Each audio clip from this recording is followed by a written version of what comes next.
Después de la venganza llegó el momento de la reconstrucción. Pero sacar a Europa de los escombros requería un trabajo enorme. Los pueblos seguían quejándose.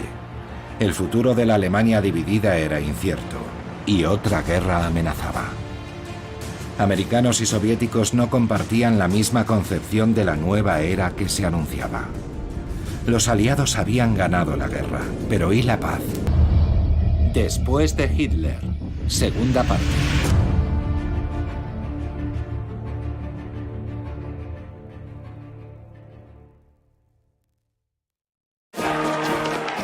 Tras la alegría del 8 de mayo de 1945, la violencia se adueñó de Europa. Las depuraciones provocaron miles de víctimas. Los aliados todavía tenían que superar grandes retos. Más de 40 millones de personas soñaban con volver a sus hogares. Alemania, dividida en 4 zonas, estaba ocupada. El pueblo seguía teniendo hambre. ¿Cómo reconstruir un continente devastado? El desescombro de las ciudades se prolongó muchos meses, pero en 1946 el tempo se aceleró. Empezaron a dinamitar los edificios frágiles y los antiguos búnkeres.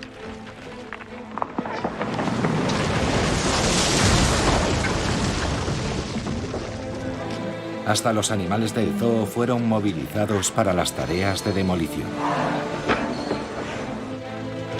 Entre los inmuebles serpenteaban pequeñas líneas de ferrocarril para evacuar los millones de metros cúbicos de escombros.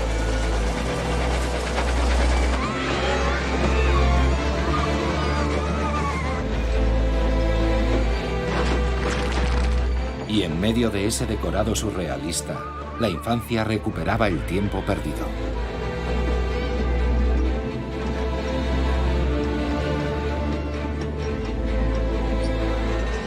En Varsovia, el primer tranvía volvía a circular. Los peatones entusiasmados daban gritos de alegría. Otros, emocionados, rompían a llorar.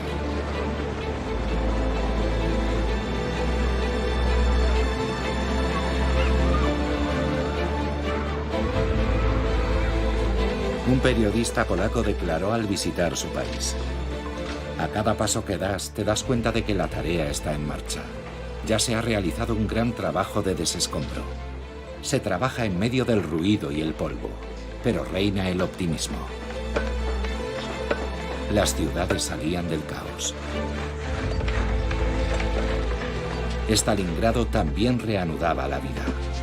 Poco a poco se iban curando en la medida de lo posible las cicatrices de la guerra.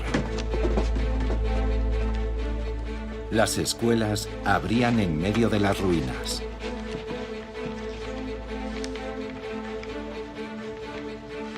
En Berlín, las que volvieron a la escuela fueron las mujeres. Aprendían albañilería para hacer frente a la escasez de mano de obra.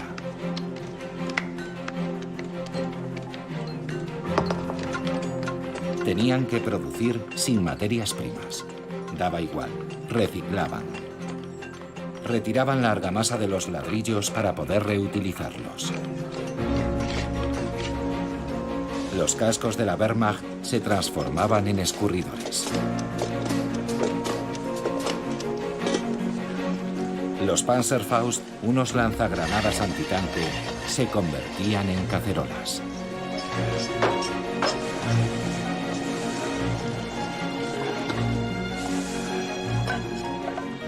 Los viejos neumáticos siguieron pisando el asfalto reciclados en suelas de zapatos.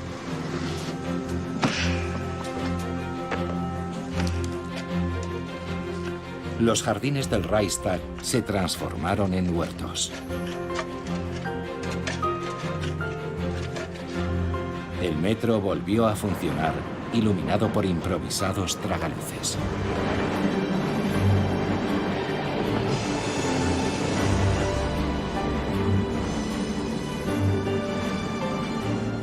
Los meses iban pasando y la gente se iba acostumbrando al mundo de la posguerra.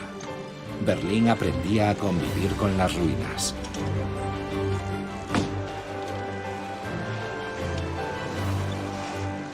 Una berlinesa afirmaba: el sentimiento de haber sobrevivido nos ha dado alas para volver a empezar desde cero.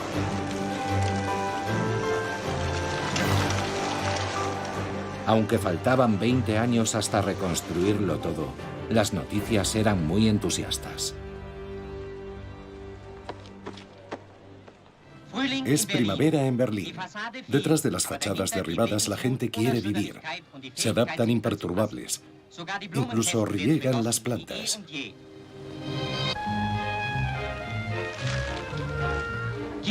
Los niños son imaginativos, convierten las ruinas en columpios.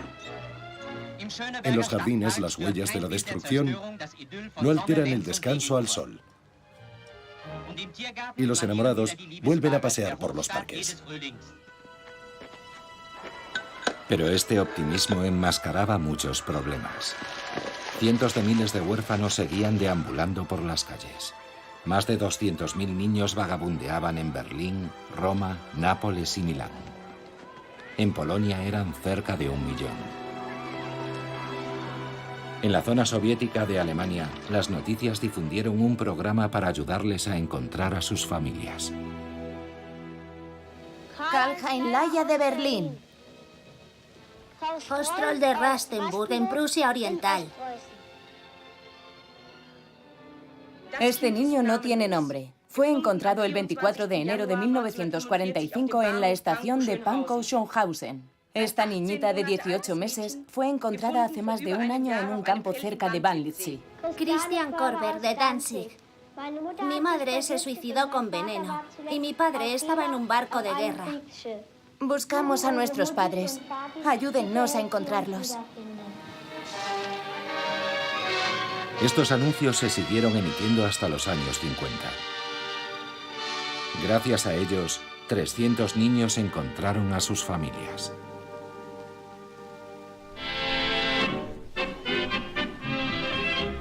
Nous avons passé par de durs moments, nous avons encore des embêtements, et dans le pays, bien des gens vous diront, ça ne tourne pas rond. El continente salía lentamente de las tinieblas. Entretanto, la gente aspiraba a cambiar el mundo para disfrutar de la vida. Así lo contaba una francesa. Todo lo que se hacía por primera vez después de la guerra provocaba aglomeraciones. Los plátanos, los billetes de lotería, los fuegos artificiales. La gente corría al parque de atracciones, al circo. Cualquier ocasión era buena para salir, todos juntos.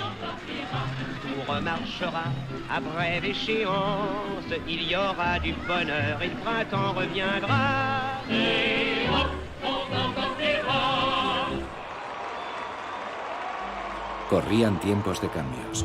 En Italia se abolió la monarquía y se proclamó la República.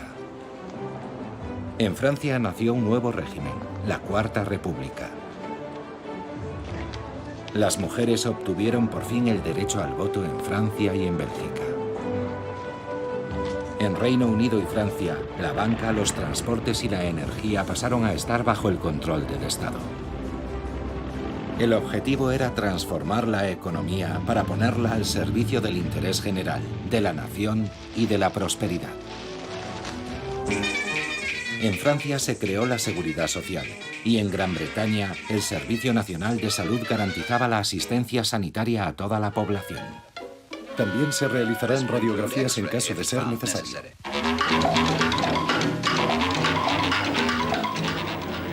La magnitud de la destrucción llevó a los arquitectos a replantearse las ciudades. En Reino Unido, para descongestionar las grandes metrópolis, una ley de 1946 establecía la construcción de nuevas ciudades inspiradas en un urbanismo revolucionario. Francia siguió este movimiento. Cerca de Marsella, Le Corbusier construyó la ciudad radiante entre 1947 y 1952. Entretanto, la ciudad de Le Havre, arrasada durante la guerra, resucitaba. El regreso a la normalidad no estaba a la vuelta de la esquina, pero la reconstrucción estaba en marcha. Los nacimientos se multiplicaron, señal inequívoca de la recuperación del optimismo. El baby boom confirmaba que el futuro ya no era una preocupación, sino una promesa.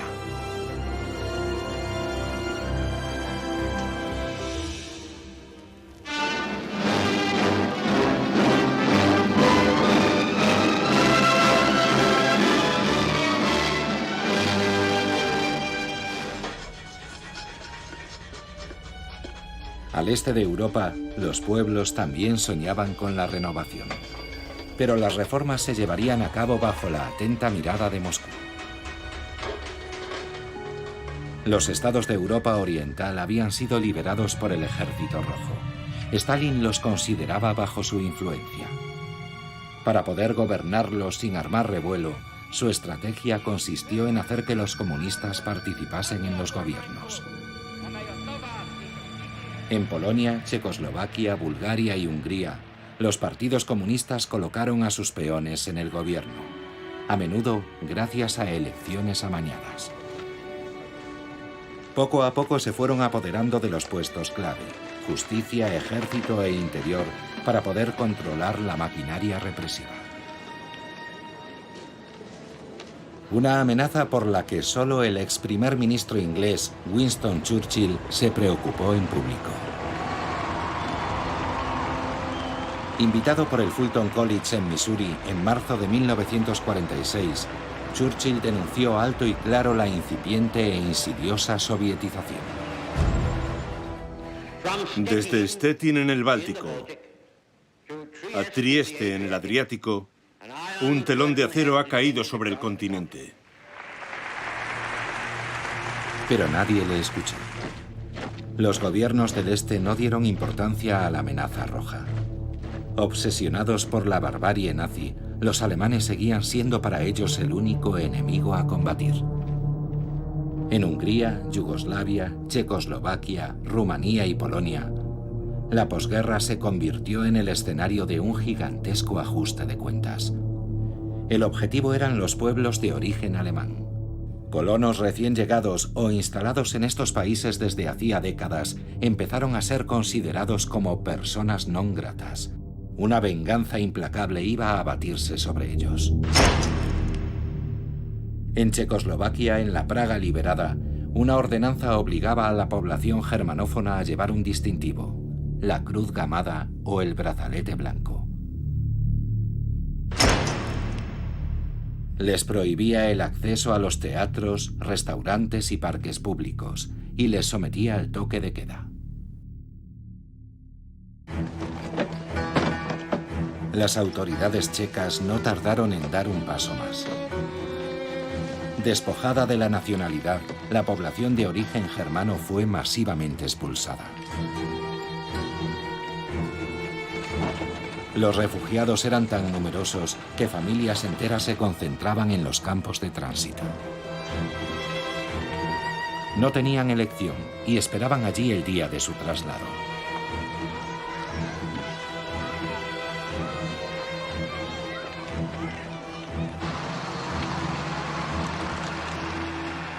Los aliados callaban. Clement Attlee, primer ministro británico, declaró: a fin de cuentas, todo lo que haga comprender a los alemanes el carácter total e irrevocable de su derrota valdrá la pena. Pero el éxodo no siempre fue tan pacífico como sugieren estas imágenes. Las autoridades checas acusaron a los alemanes de las peores fechorías, en la mayoría de los casos sin pruebas.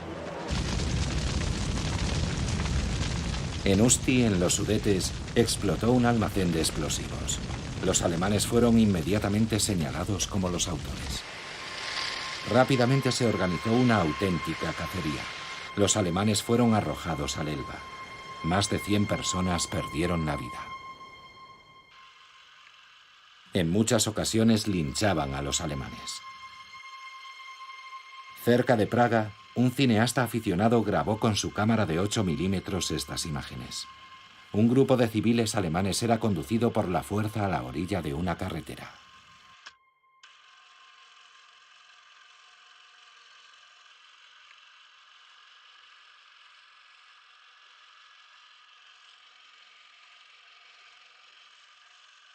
Varios cientos, incluso varios miles de alemanes fueron ejecutados de esta manera.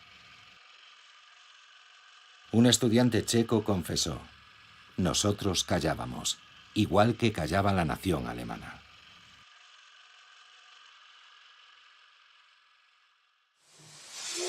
...18 meses después finalizaba la limpieza étnica. Más de 2 millones de checos de origen alemán fueron expulsados, para gran satisfacción de los noticieros de la época.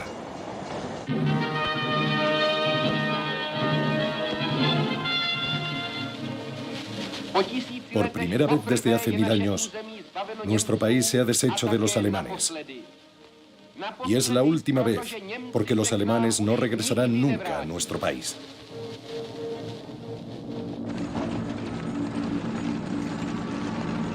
Los polacos también se vengaron de sus antiguos opresores.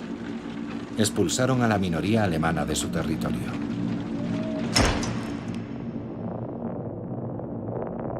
Los alemanes eran tan numerosos que los hacinaron en los antiguos campos polacos destinados al exterminio de judíos, como el de Majdanek. Miles de alemanes murieron allí.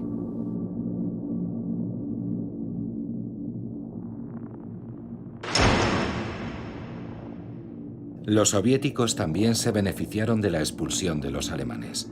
Los codiciosos vencedores se anexionaron parte de Polonia. Como compensación, Polonia se adueñó de parte de Alemania y trasladó su frontera unos 200 kilómetros hacia el oeste. El mapa de Europa sufrió algunos cambios. Como consecuencia, millones de alemanes fueron expulsados.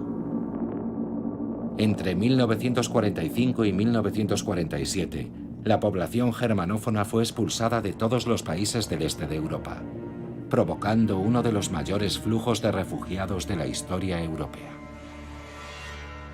Más de 12 millones de refugiados se dirigieron a Alemania. Por una cruel ironía del destino, los alemanes expulsados iban en la misma dirección que las víctimas judías del nazismo, que seguían huyendo de los pogromos.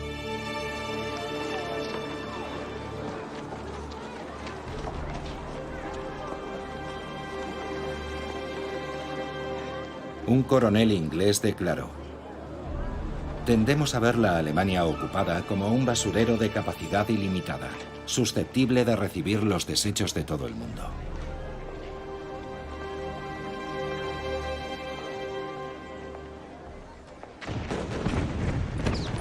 Pero la violencia contra las minorías alemanas no fue la única que se adueñó de Europa durante la posguerra. Las limpiezas étnicas y los ajustes de cuentas se multiplicaron a lo largo y ancho del continente, como si la guerra hubiera eliminado todas las barreras morales. En Polonia, las milicias nacionalistas diezmaron a las minorías ucranianas. Como represalia, fanáticos ucranianos masacraron a sus minorías polacas o las expulsaron.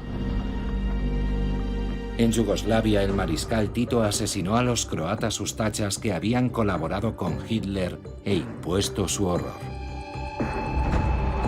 Su régimen suprimió a más de 70.000 personas.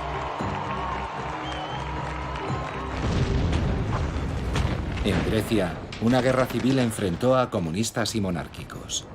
El enfrentamiento fratricida provocó más de 50.000 muertos. La Europa de la posguerra no caminó con paso firme hacia la reconstrucción y la prosperidad. El este de Europa siguió siendo durante mucho tiempo una tierra ensangrentada.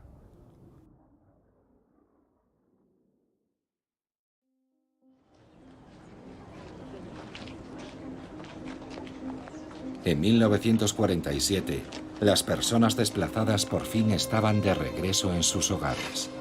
Los prisioneros de guerra alemanes fueron explotados por los vencedores durante mucho tiempo. En el oeste, las poblaciones locales acabaron por aceptarlos. En el este, en cambio, estuvieron sometidos a unas condiciones abominables. Los rusos no olvidaban fácilmente e hicieron pagar duramente a sus prisioneros la barbarie nazi. Los rigores del clima y las penurias alimentarias acababan con quienes todavía no habían sucumbido a la crueldad de los carceleros.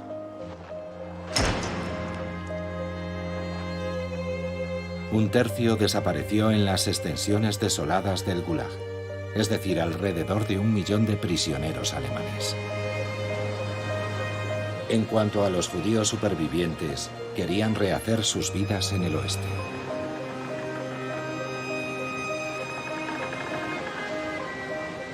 Muchos se reagruparon para hacer el viaje a Palestina, entonces bajo control británico. Zarparon en barcos clandestinos.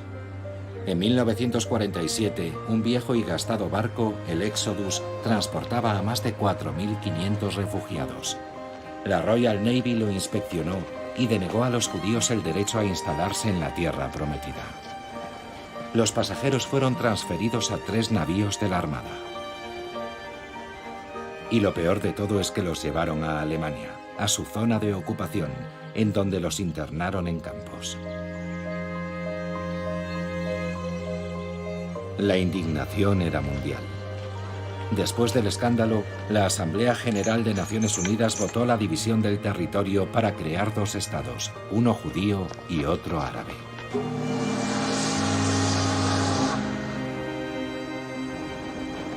Los supervivientes de la Shoah por fin habían encontrado una tierra que les acogía. No sin dificultad. Pero para Europa, el problema de los refugiados judíos era un asunto clasificado.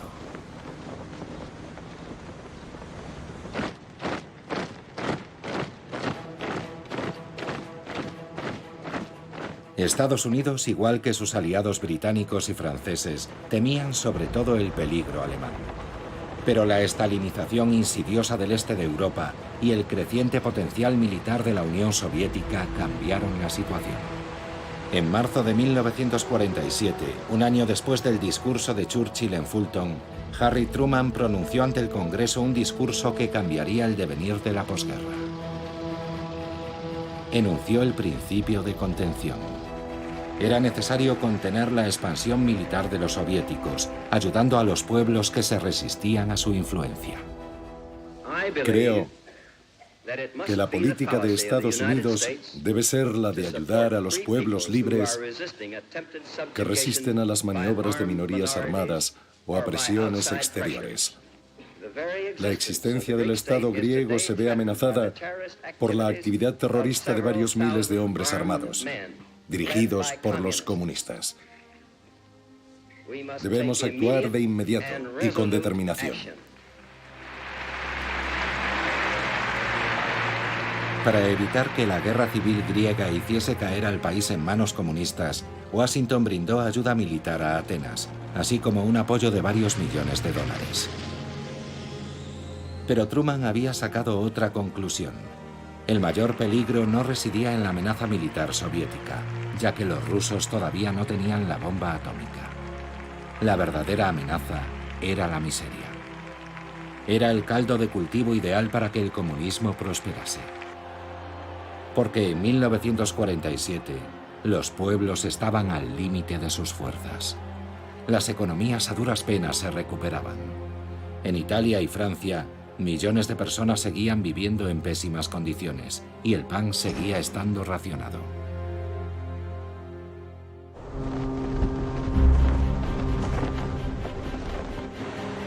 Para auxiliar a Europa y al mismo tiempo contener al comunismo, Washington concibió un gigantesco proyecto, el Plan Marshall.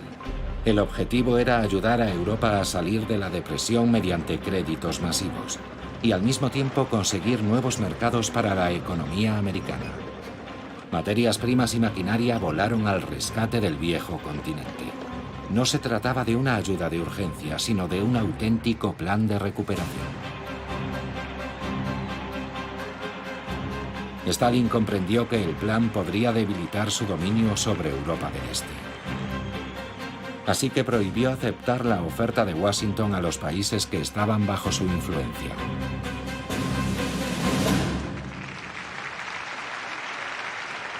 Para obstaculizar el Plan Marshall y detener la influencia americana en Europa, el amo del Kremlin mostró sus cartas. Ordenó a los partidos comunistas occidentales pasar a la acción.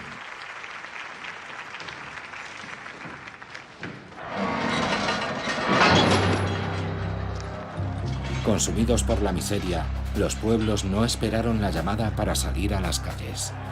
Pero las consignas de Stalin les animaron a acelerar el paso. En Francia, igual que en Italia, las huelgas se multiplicaron con el respaldo inmediato de los comunistas. Parecía haber llegado la hora de una guerra civil. En Francia el gobierno temía actos de fuerza, y no le faltaba razón, porque los sabotajes mal resueltos provocaron situaciones dramáticas. En Arras, el expreso postal París-Tourcoing ha descarrilado por la acción de unos criminales anónimos que han saboteado 25 metros de vía. 24 muertos y unos 40 heridos. Es el balance de este atentado abominable que todas las conciencias francesas deben censurar.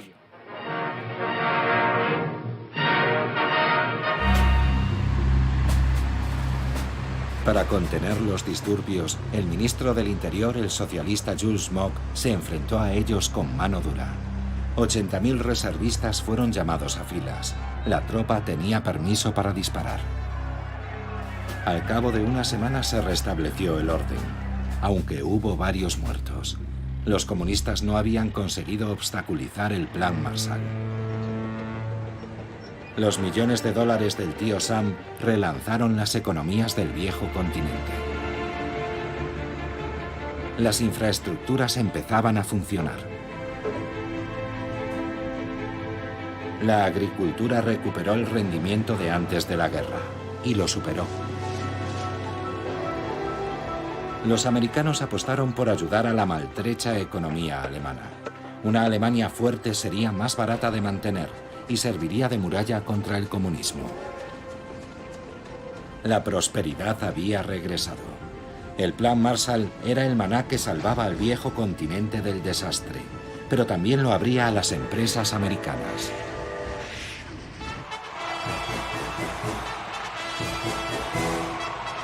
Para detener el avance del capitalismo, Stalin utilizó su estrategia. Había llegado el momento de las alianzas Made in Moscú. El amo del Kremlin había animado a los comunistas a participar en los gobiernos de sus países. Ahora debían eliminar a los partidos con los que se habían asociado y hacerse con el poder en solitario. Fue el principio del partido único. En Rumanía los conservadores quedaron excluidos del gobierno. La administración fue purgada. Eliminaron a 1000 magistrados. Las elecciones fueron amañadas. Los comunistas tomaron el poder. El joven rey Miguel fue obligado a abdicar. En Hungría, el primer ministro Ferenc Nagy resistía. En 1947 secuestraron a su hijo. Se retiró, pagó un rescate y se exilió en Estados Unidos. 3 meses más tarde, en Bulgaria, el líder comunista Georgi Dimitrov, un estalinista convencido, tomó el poder. Su oponente, Nikola Petkov, fue detenido y condenado. Lo ahorcaron en septiembre de 1947. En ese mismo momento, en Polonia, Stanislaw Mikołajczyk, dirigente del Partido Popular, denunciaba la actitud del Partido Comunista. En octubre de 1947, temiendo por su vida, se refugió en Inglaterra con su esposa. Me he negado a ser solo un cordero al que iban a matar, sobre todo porque mi partido ya no podía trabajar más. En unos meses, Stalin había conseguido su objetivo. Prácticamente todos los gobiernos de Europa del Este desfilaban bajo su bandera. La profecía de Churchill se había cumplido. El telón de acero caía sobre Europa.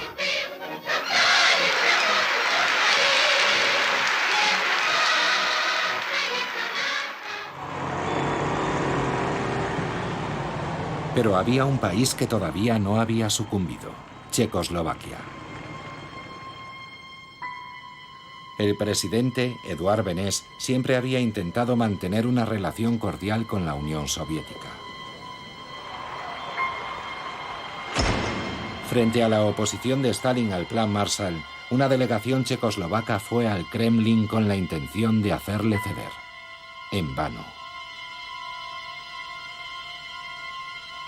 A su regreso, Jan Masaryk, ministro de Asuntos Exteriores, confesaría: he ido a Moscú como ministro de un Estado libre.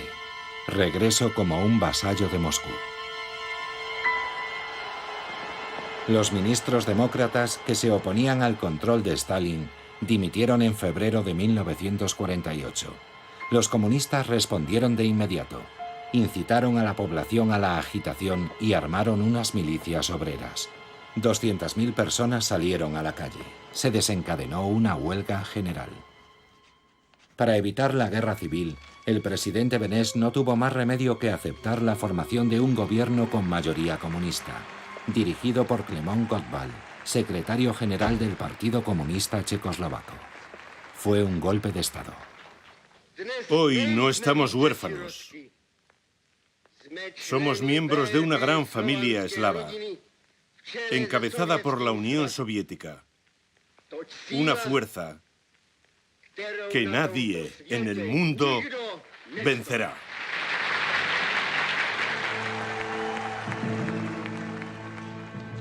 La represión se abatió sobre los opositores. En marzo de 1948, Jan Masaryk, uno de los pocos demócratas que permanecía en el gobierno, fue encontrado muerto bajo las ventanas de su ministerio. ¿Se suicidó para protestar contra el golpe de Estado de los comunistas? ¿O fue eliminado porque se disponía a denunciarlo?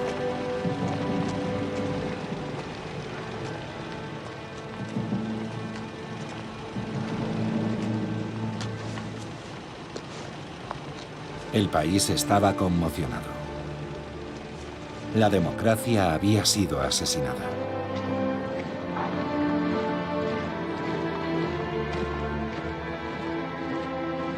Ahora los comunistas dirigían el país. Obligado a dimitir, el presidente Beneš falleció unos meses después. Gottwald fue nombrado presidente del país con el 90% de los votos.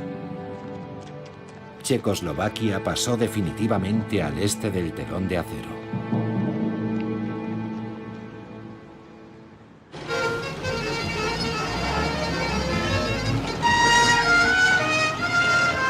Las violentas tomas de poder suscitaban preocupación en todo el mundo.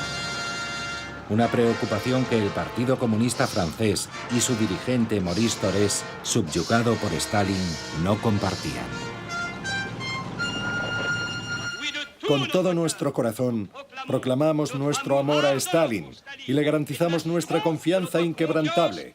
Que viva para siempre nuestro jefe, el gran Stalin.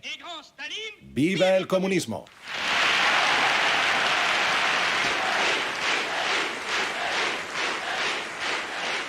Pero el golpe de Praga tuvo consecuencias.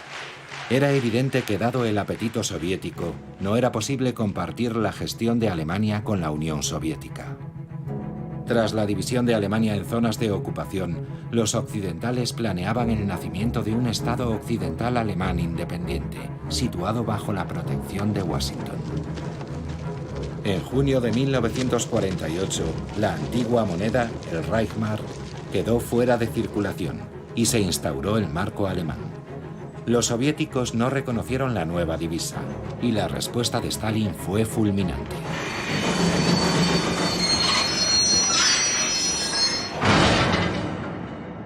El 23 de junio de 1948, los guardias soviéticos cortaron todos los accesos terrestres a Berlín Occidental. Los trenes y los coches no podían acceder a Berlín. Stalin quería apoderarse de la ciudad. Su objetivo era forzar la retirada de los occidentales. Sin electricidad, las fábricas tuvieron que parar. La ciudad permanecía incomunicada debido al bloqueo. Hubo que abastecer de alimentos a más de 2 millones de berlineses. No tenían nada que comer. Solo había una forma de abastecer a Berlín Occidental e impedir que cayese bajo control soviético. Los Estados Unidos y los aliados organizaron un gigantesco puente aéreo.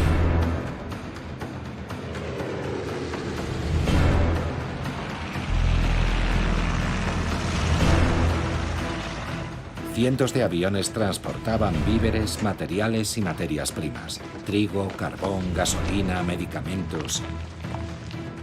Cada día miles de toneladas llegaban delante de las narices de los soviéticos. Por primera vez, el oeste se enfrentaba abiertamente al este. Muchos observadores pensaban que esta crisis era el preludio de la Tercera Guerra Mundial. Los aviones efectuaban vuelos rasantes por encima de los edificios aún a riesgo de estrellarse. Más de 70 pilotos perdieron la vida.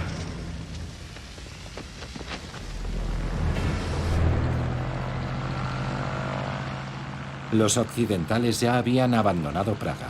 No iban a marcharse también de Berlín.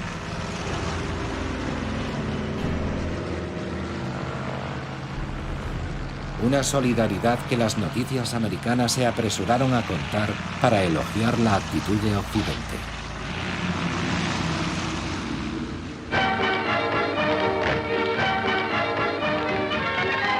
La flor innata de Hollywood se desplazó a Berlín. Bob Hope hizo su show y el prestigioso compositor Irving Berlin acudió para apoyar a los aviadores del mundo libre. Operation Victuals, we'll soon be on our way with coal and wheat and hay, and everything's okay. Operation Victuals, as in the sky we go, we won't forget to blow a kiss to Uncle Joe. No one here belittle. Ironías del destino.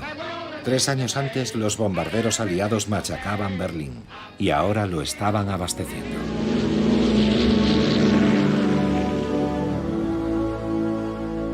Los berlineses se acercaban a las pistas y gritaban a los pilotos: «No nos abandonéis. Si perdemos la libertad, ya nunca la recuperaremos».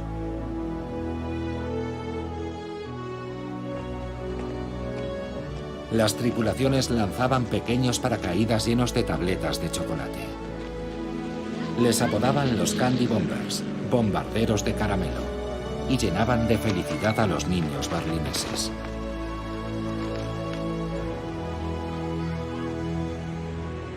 Los pilotos americanos abastecieron la ciudad no solo de víveres, sino también de esperanza.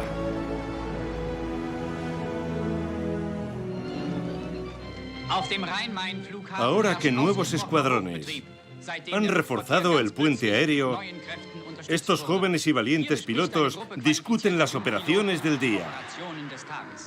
¿Queréis despegar con este tiempo? Claro, los berlineses nos esperan.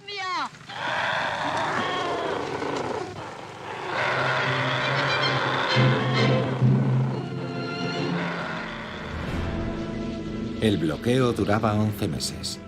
Los aliados habían realizado más de 278.000 vuelos, abasteciendo a Berlín Occidental de los productos necesarios para la supervivencia.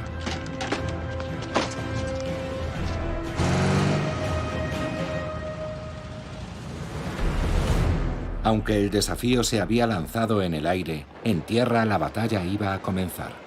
El 6 de septiembre de 1948, los comunistas intentaron hacerse con los edificios oficiales. Como protesta, 3 días más tarde, más de 300.000 personas se congregaron frente al Reichstag. Ernst Reuter, alcalde de la ciudad, pronunció unas palabras que todos los berlineses conservan en sus corazones. Después de haber sufrido 12 años de hitlerismo, temían la pesadilla del estalinismo. Pueblos del mundo, pueblos de América, Inglaterra, Francia, Italia. Mirad esta ciudad y comprended que no podéis abandonarla, ni a ella, ni a su pueblo. Pueblos del mundo, cumplid con vuestro deber.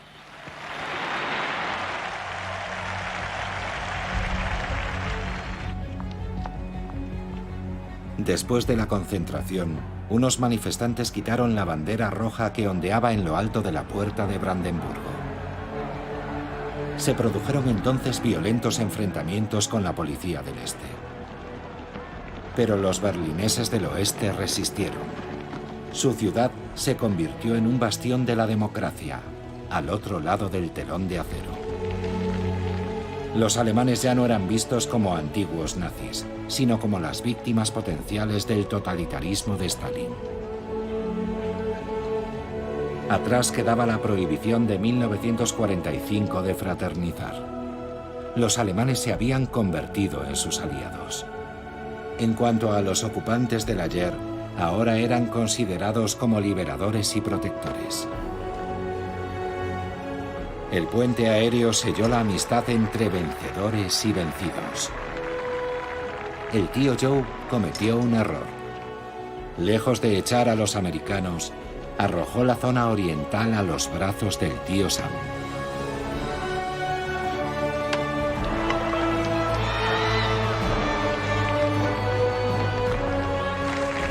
El bloqueo llevó a Occidente a firmar una alianza defensiva. Y no estaba dirigida contra Alemania como durante la guerra, sino contra la Unión Soviética. El 4 de abril de 1949, 12 países se asociaron en el seno de la OTAN, Organización del Tratado del Atlántico Norte. Una parte de Europa Occidental se colocaba bajo la protección nuclear americana.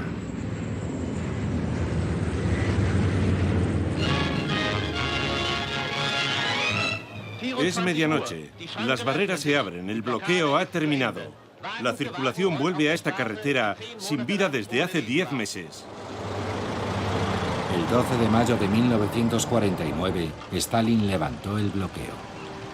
Las mercancías y la población de nuevo podían entrar y salir de la ciudad. ¡Hurra! ¡Seguimos vivos!, gritaban en las calles. Era una victoria del bloque occidental y un intenso alivio para los berlineses, que habían permanecido aislados durante casi un año. Pocos días después nació una Alemania occidental democrática, en el territorio ocupado por los 3 aliados occidentales, la República Federal Alemana, cuyo primer canciller fue Konrad Adenauer. Pero el ogro del Kremlin no se daba por vencido.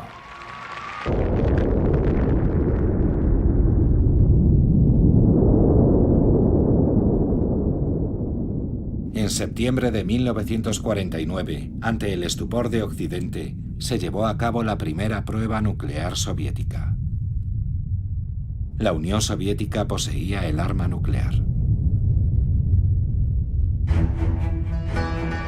Un mes más tarde, en octubre, en el lado soviético nació la RDA, la República Democrática Alemana. Una Alemania comunista con una rutina y una policía política que traían negros recuerdos. La peste negra fue reemplazada por la peste roja.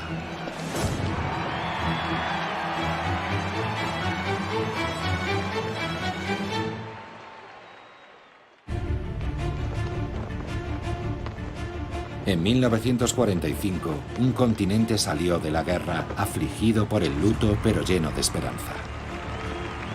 4 años más tarde comenzaba una nueva era, en la que la prosperidad y la paz convivían con el miedo al apocalipsis nuclear. 1949 fue el año en el que se consagró la división del mundo en 2 bloques enfrentados. Qué poco había durado la tregua después de la guerra.